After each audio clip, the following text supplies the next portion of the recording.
Could you briefly describe your educational journey?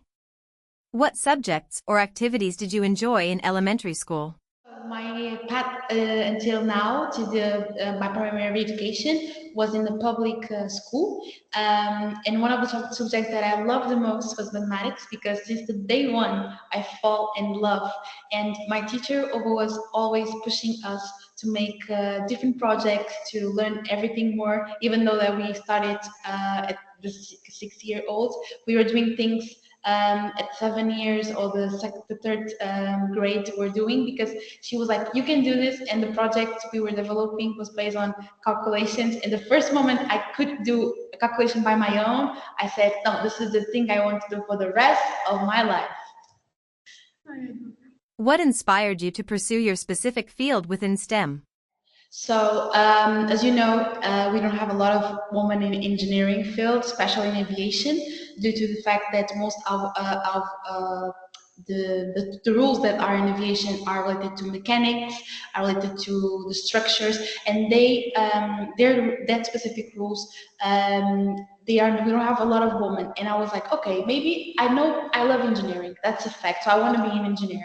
Which type of engineering fields that are available to me? I thought I could be a chemistry engineering. Okay, we have a lot of girls there. It's not something bad. It's really good, but I wanted to make a difference. So I thought of having aerospace engineer, but I like things most here on Earth, so I didn't try to anything to go out. And I did have nuclear engineering or aviation. In the first moment I saw what aeronautical engineer were capable of doing, I was like, this is what I want to do. And one of my inspirations was to make a difference and actually put others to think about it, and also be able to fly in my career. So that's why I chose aeronautical engineering. What does a typical day look like for you in your role? So I work in an airline, and such a airline that every day is a dynamic day. So we fly for more than 5,000 airports. And what I do for a living, what I do in my role, is the aircraft database. It's approving airports. Is also make sure the aircrafts have all the technical material there, make the calculations, make the communication to the pilot. And every day is different because we have more than 700 pilots, more than 5,000 airports, and if a client wants to fly there, we have to make it happen. So we have to work every day to prove that that airport is capable of flying, make sure that the flight procedure is correct, make sure that the weight and balance is also correct calculated, and communicate with airports, with authorities, and when we receive some track violations and some warnings from the authority, you have to make clear that, okay, it was a mistake or not, and a way of improvement. So every day is regarding to flight operations, and I can say I didn't have one day equal to the other because it was always different. And I woke up every day, it's like, okay, this is a new day, a new flight, and we have to make it happen. So that's what my days is, starting maybe in Japan and ending in California or something, but I will go all the way to the different flight operations. What do you find most rewarding about your work in STEM? I think it's the capability of learning from others, but in a different way that other fields are not. Because in STEM, we always learn to be the best version of ourselves, but not just for us, but for the others that are coming, and also for the others that I've left. So one thing I know for sure from STEM is that STEM is like connected. So you can learn from different, you don't have just mathematics background, you just have science background, you just have technology background, you have to have all of them, and you learn from different other professionals, but also you are capable of seeing, like, each day the things are changing so fast that maybe the technology from yesterday it's not even at the speed anymore. So you have to change your thinking, you have to change what you have prepared, and you have to connect to do a new technology product. You have to go to mathematics, you have to go to engineering, you have to go to the professionals in different sites, and working together with such a good background, and everything is science behind, everything has science, and we have to have the scientist mind behind and share the knowledge is a thing that is very significant, because you say, today I made a difference. So maybe it's what is the very significant part. Can you share some of the challenges you've faced in your career and how you've overcome them? One of the challenges that I faced was every day I'm the only woman in the room sometimes, and it's not. I don't see it as a bad thing. Sometimes I feel like, okay, I can share my gossip with someone. I can speak with or having some conversations regarding specific topics that I would have with a woman. But what I do is what I remember, some obstacles was not feeling comfortable if I was capable or not of doing that specific job, and I have to build my confidence around it, because when I started I was like, okay, maybe I'm not capable of doing this or doing that because I'm young and sometimes I'm inexperienced, and I feel like, okay, you have to build your confidence and you have to know that you are capable of, and to pass those obstacles was to see previous jobs, see previous projects from different other professionals in the field, and also to work on myself so I could build the confidence and to not feel alone anymore sometimes. And the knowledge is also something that if you are young, you feel like, okay, I took this specific course, but I'm going to the market now and I don't feel like I'm ready for the industry. And you have to learn, you have to take some courses, you have to fail to learn and to be a good professional. Have you ever felt underestimated or faced significant obstacles because of being a woman in STEM? How did you handle these situations? Yeah, I did. I can share a story. So usually part of my job is also go to some conferences, also be present to some groups of working groups in the STEM field. And when I go to school, sometimes speaking with teenagers is not that easy, because when you present, and we have different projects here in Atlântica, we have that women in STEM projects, engineering for a day project, woman representative woman in Portugal project. And when we go to school, sometimes to speak with the teenagers, we like, do you want science? And they don't take you for a responsible or professional sometimes because you are young. And I remember this day that I was trying to do this presentation to a specific class, and they were not there. And I asked one of the participants, why are you not paying attention? He was like, because you are young, you don't know what you are doing. And I felt so bad at the moment. And I was like, no, let's make the difference. Let's speak with that specific student and say, if I don't know, just stand up and just talk the same thing I'm trying here to teach you. And she was like, okay, I think this is this and this and this. And I was like, okay, let's put in a different position. And she started to understand the situation that I felt young also when I started. So sometimes when I speak with some to a different public target group, I feel sometimes that they are not taking me, they're not paying attention because I'm young or because I'm a woman. And what I do is that, okay, let's pick this specific obstacle, let's try to fix it, and that's what I can say. But sometimes it's not that easy. Were there any role models or mentors who influenced your career path in STEM? Yes, since the first day I started in a science course at this 10th grade, we always had one of our professors at school as a mentor, but I participate in different projects and I encourage young girls to participate also in projects of mentorship, because I had a lot of mentorship, women in STEM, women for space, woman for UN space, in different projects that you are looking to a specific mentor. I remember having Ana Pires, the first Portuguese astronaut, as a mentor, and we had weekly meetings, and it was really, really important for me to build my confidence around. And she shared a story, because a mentor is the way that you can connect your story with the participant, the mentee, and sometimes you feel, okay, she is a professional, but she's born like that, and you realize everyone has a story. So everyone has a path that they build, they work, they fail, they conquer, and identifying with that is the way of you can build your career and be a good professional.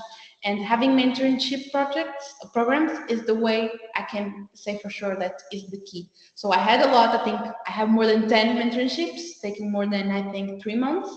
and deal with different professionals, from scientists, from professors, from people from industry, connecting with people from IT, from virtual reality, from space technology, spacecrafts, and was magnificent for me. How important do you think mentorship is in STEM fields, especially for young women? It's having guidance for STEM projects is the key to guarantee that the future generations, our young girls, can have a really good opportunity in the market. Because when they have the opportunity to start choosing what they want to do for their lives, they don't choose STEM, or they usually don't choose STEM as the first option.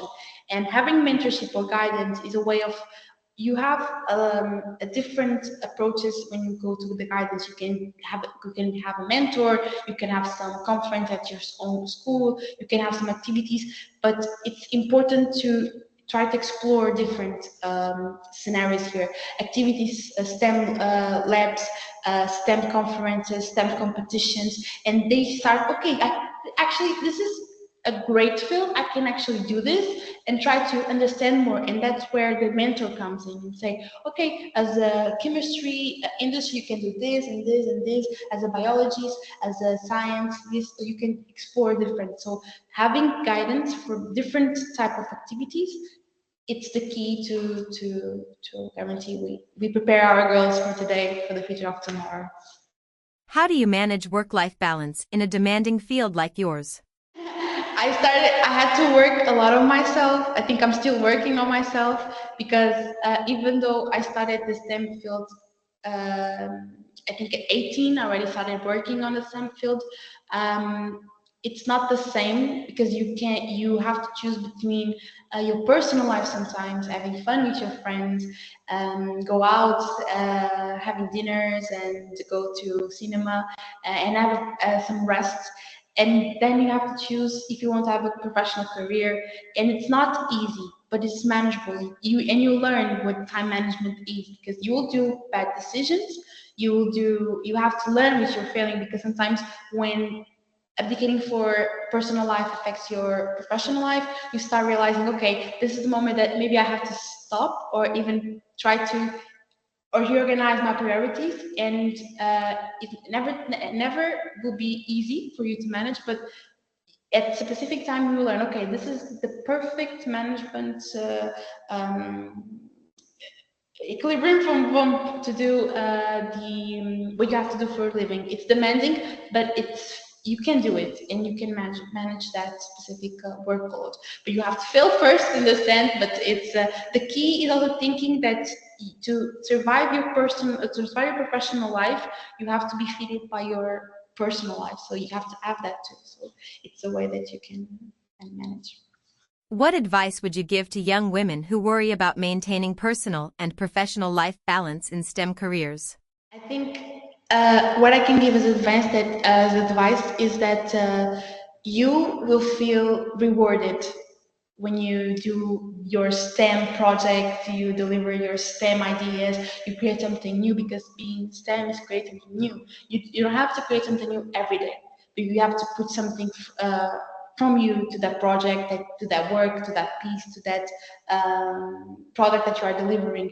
And that is, I think, the present, or the rewarding of maybe not having that a lot of personal life daily. So I can say maybe advice is that you don't have an easy job anywhere.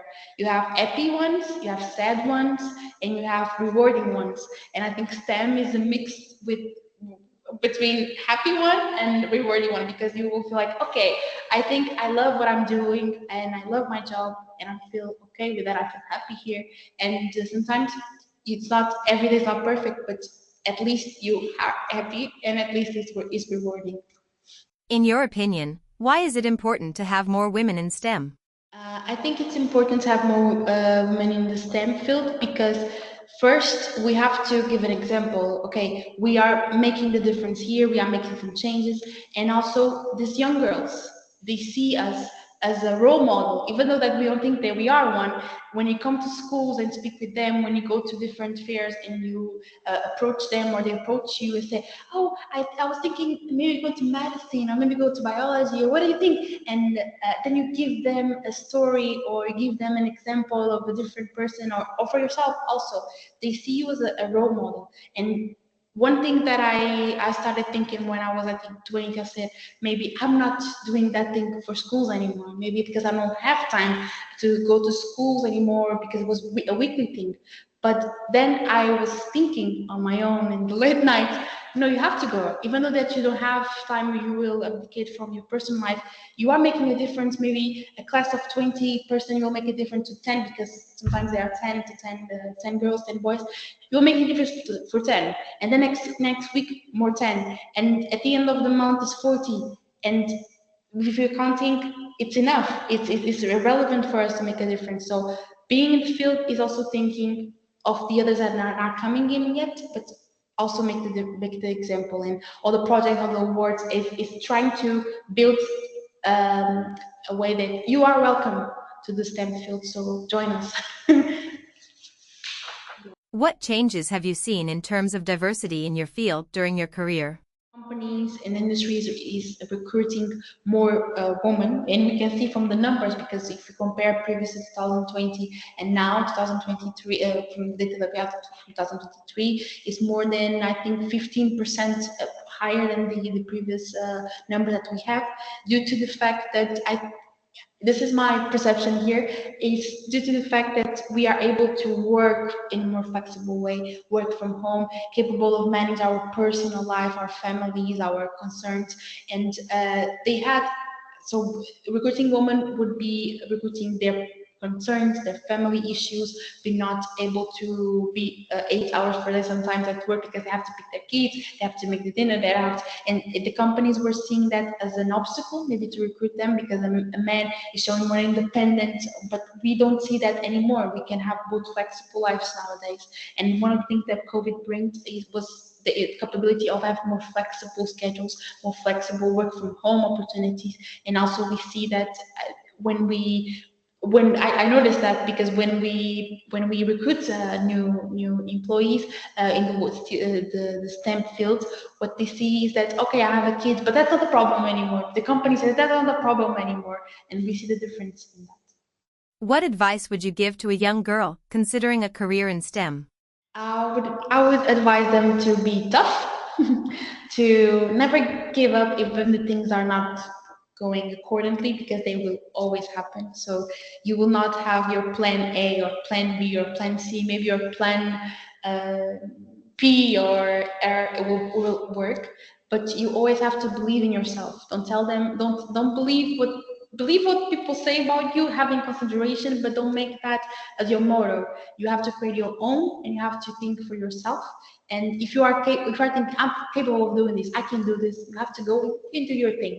And also, you have to learn that you don't know everything about everything, but the key and the secret behind it is to always thinking, I'm able to learn it. So you have to embrace everything, and you have to be really dedicated, but always believe in your capabilities. What skills do you think are essential for success in STEM fields today? I think one of the skills, you have to be a good listener, because when you go to a STEM field, you have people there. They have more experience than you, and if they are willing to teach you, you have to learn, and you have to listen. You have to actually listen to what they have to say to you. But also, one of the skills, you have to be proactive. If you're not proactive, you are not. I don't say that you're not last in the STEM field, but you will feel more difficult to stay there than if you are proactive, because proactive, dedicated, and also a good listener, but also you have to be humble, because your path is just the beginning of your whole career. You are starting at point number 0, and you have to be humble enough to understand that you will fail, that you will learn, that you will make your own path, your ID, your own image. So you have to also be humble. What keeps you motivated and passionate about your work in STEM? I can say that one of the things that make me always thinking, you know, tomorrow I will still having this passion about STEM. Is nothing is the same. So the STEM field don't stop. So it's always new things to learn, always new technology, new approaches. And in the aviation field, son of the STEM field, a daughter in this case of the STEM field, we always have new products. We always have new solutions, new awards, new competitions, and also in the STEM field, you have professionals coming in and coming out. That the industry doesn't stop. There's like some industry that we reach a top and we stay there. That STEM is feeded by the technology, and we, as you know, technology doesn't stop. We started yesterday, we are making some difference today, and one of the things that we have to know is that it doesn't change, it doesn't stop. It's always changing, always modifying itself, and that's what makes me keep it. Because yesterday I think, okay, tomorrow I will learn something new every day, learning something new every day in the STEM field. So you have to think like that. You have always to think, I will learn something new. That's